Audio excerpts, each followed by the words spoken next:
And we're not asking that it be very so specific, but my going back to why we are here in this court while a grand jury's been sitting for the last... It does say he has been identified. It does. In the passive voice, he's been identified. But how? There has to be... You can't just get a complaint by saying, in using the passive voice, he's been identified. He's been implicated. He's been charged. That doesn't tell us anything. That's no probable cause. What if I said witnesses identified? It's too late because Your Honor is limited to what has been presented. Sure, I agree. The four corners. All right. Thank you, Your Honor. I think I have it. All right. Why don't you gentlemen step back and we'll recall on it. Thank you, Your Honor. Thank you, Your Madam Honor. Clerk, thank you so much. Very well.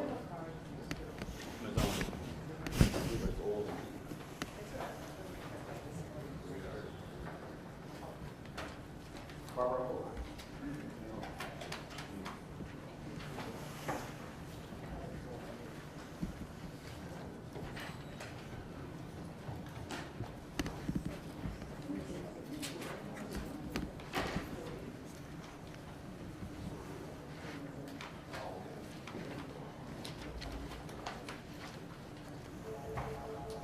The rule here in question is Rule 3, as counsel cited, but specifically Rule 3G, subsection 2.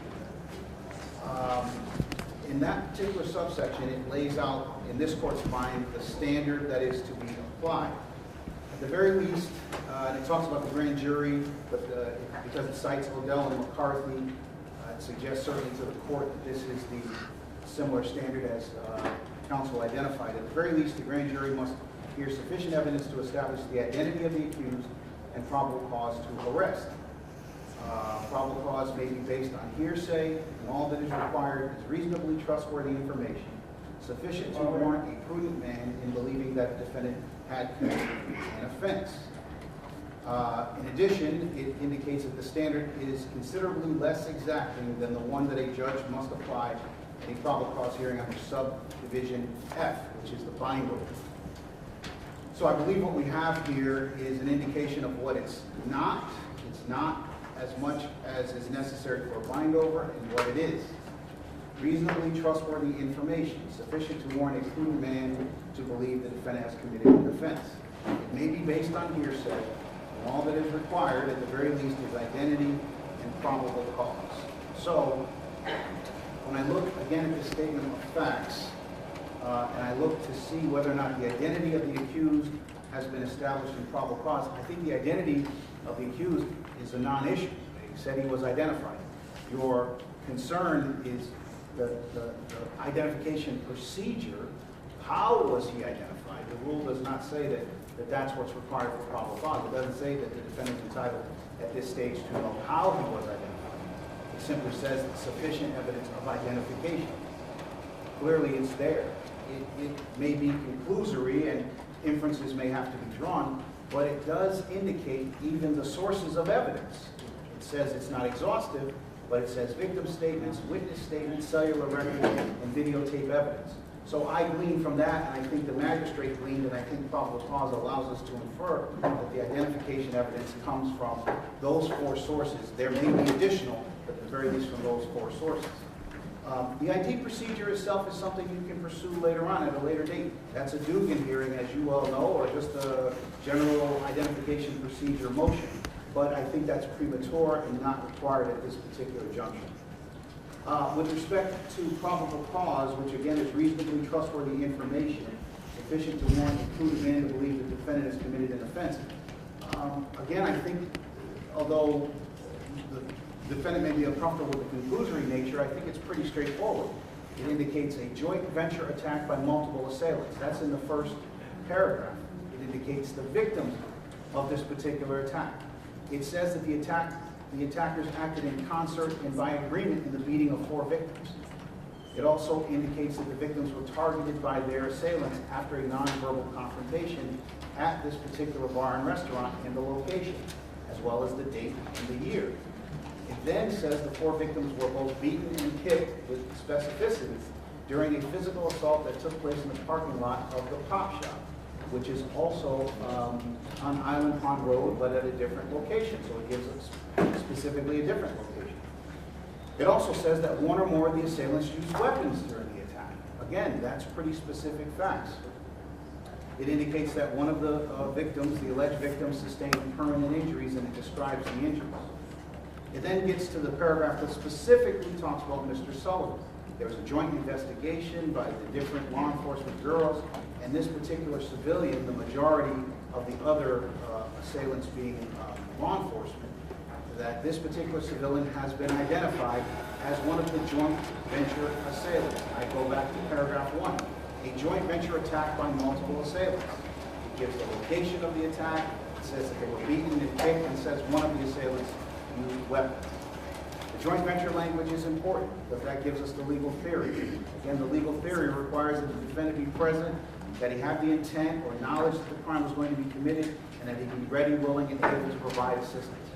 Any issues the defendant has with this sound to me like a bill of particulars, and that comes at a later date, not now.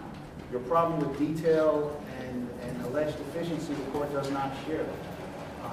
Although at first blush it may appear conclusory, I think upon a more finer read, there are more than sufficient facts here to meet the standard, which again is simply reasonably trustworthy information, sufficient to warrant a prudent man to believe the defendant has committed the offense. So based on those findings, the defendant's motion is denied. Thank you, and I would object to the record. I would also ask at this time if Your Honor would allow me to be prepared to take an appeal from this motion. And so I'd ask you to postpone the arraignment. You can file the appeals court can stay it, the single justice can stay it. I'm not going to get involved now. Right, the motion is denied. I'm going to set up for a pretrial. I'm going to arraign this gentleman, and you can file whatever you need to file. The appeals court stays the proceedings. They have the authority to do so. I have no problem with that. Okay. We'll wait before moving. Yeah, thank you. We'll wait before moving. All right. Formal reading is waived. I'm not document 19 CR 0927. Formal reading waived. Not able to continue your answer.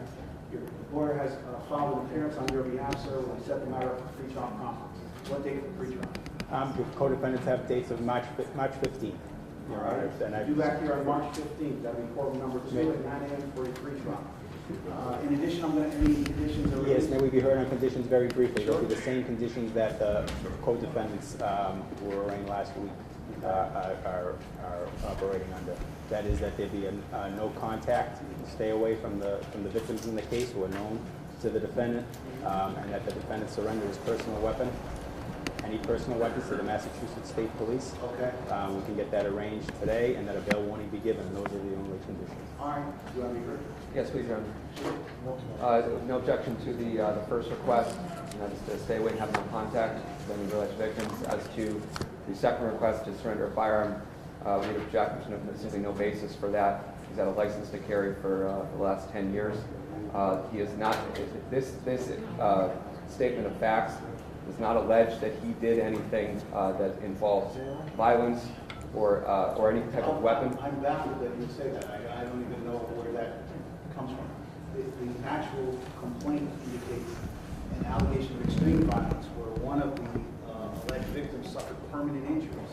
It's alleged that one of the assailants used weapons during the assault. It's alleged that your client was present and that he was a joint venture.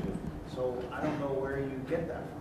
Yeah, and again, I don't know where we get the fact that he was present. I'm not. Yes, that yes, allegation is. we're past that. Right. We're past that. We've moved past that. Understood. So if we take the another theory of joint venture and that he acted as a We're dealing lookout. with the firearm. So Absolutely. we're dealing with the firearm. So you said that it didn't allege violence. That's wrong. It does allege violence. What is the argument that he should not surrender his firearms? He's 34 years old. He's got no prior criminal history of any kind. Never been arrested or anything like that. As I said, he's had a license to carry for the last 10 years. Yeah. What is the argument that he should surrender his firearm? This has nothing. There's no firearm. I mean, if the police department wants to, as a result of this, move to take his license to carry, don't they have that right?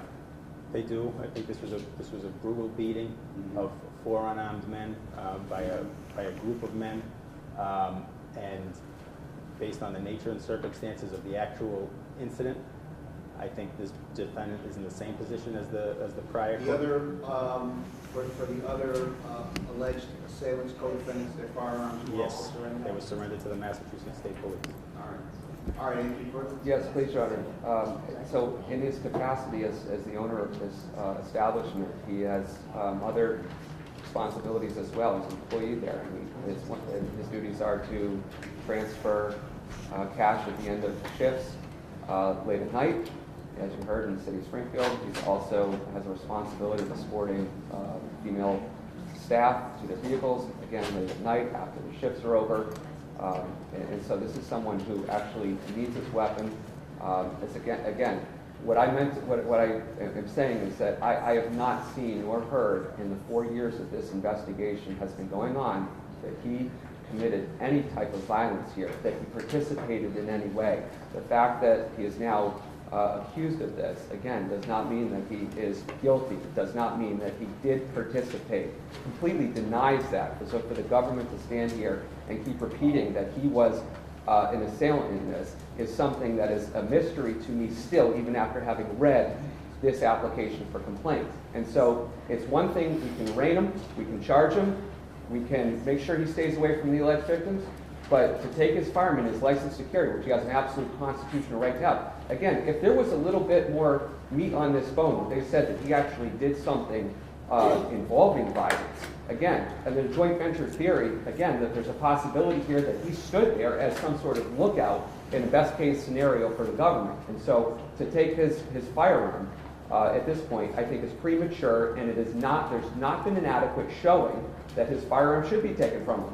Whatever happened last week with those police officers, in front of another judge, irrelevant here. This isn't a police officer. He's the owner of an establishment who's been running this community place and doing great things for the community for the last decade.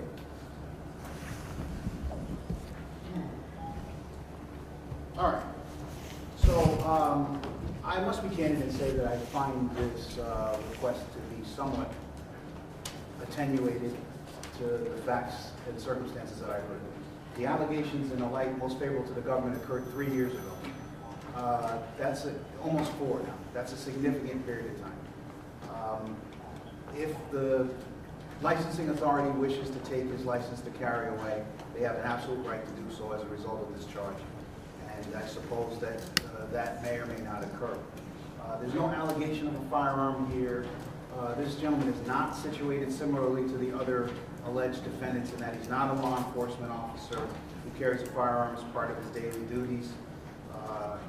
This gentleman runs a business, and I think part of what I've heard, I would credit that this firearm is just as important to the day-to-day operations of his business and the safety of himself and his employees as it is a concern of the Attorney General's office because of these allegations. So unless I hear something else, and I haven't, and I think Mr. Olenoff's right about some specificity. For example, if the government were alleging that he was the one that utilized the weapon, or there was something more that suggested an enhancement, something additional that the court could hang its hat on, I'm disinclined to take his firearm. I have nothing further. Your Honor has given thoughtful consideration to this entire case. I appreciate that. Thank you very much. All right, so stay away, no contact, sir. I'm going to give you the bail warrant. While the case remains open, if it's alleged you violate any additional state, local, or federal law, or if it's alleged that you fail to abide by the stay away, no contact with the complaining witnesses here, any of those things occur. The recognizance you secured here today could be revoked and could then be held outright for up to the life of the case. Do you understand? Yes? Yes. All right, very good. All right, so March 15th, again, form number 2, we'll give you the date in writing. Stay in touch with your board, okay? Thank you. All right. Your Honor, thank you very much. Madam Clerk, thank you so much. You're welcome. Take care.